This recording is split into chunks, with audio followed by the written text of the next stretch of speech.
Hello, this is Rabbi Michael Weiner with Rabbi's Reflections for Thursday, September 4th, 2025. Shalom.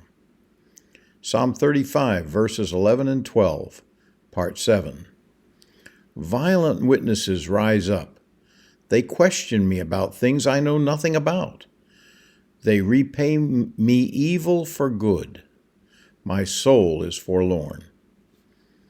The Hebrew word translated as violent is Hamas, Chet Mem Samech.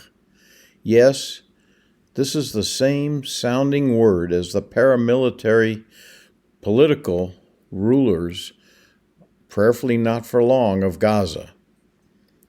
That same geographical area was a Philistine stronghold in King David's time and even before.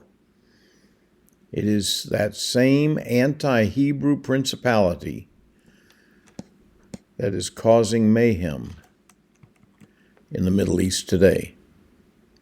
What does Strong's exhaustive concordance have to say about this word, Hamas? It's used 60 times in the Hebrew Scriptures, mostly in the Psalms. The following translations are offered: cruelty, damage, false, injustice, oppressor, unrighteous, violence against.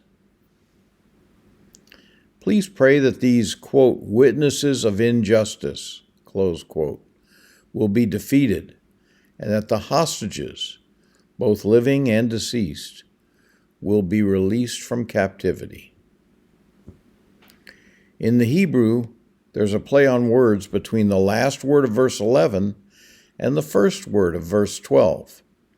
Verse 11 ends with, "They question me, Yishaluni," while verse 12 begins with, "They repay me, Yishalmuni."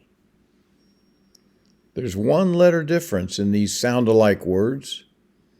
A question is she'elah, while a payment is shalema. A question is an inquiry, sometimes translated as a prayer.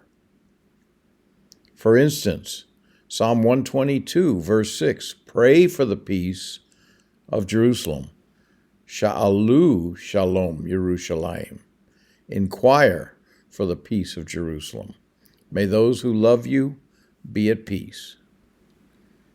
Asking the Lord through prayer to bring shalom to Jerusalem is exactly the opposite of the violent witnesses who repay evil for good.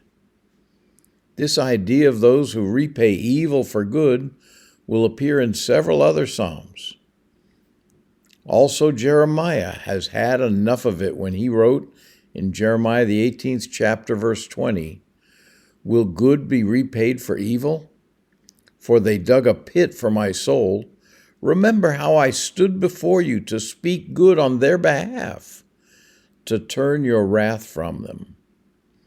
However, not so with us who follow Yeshua.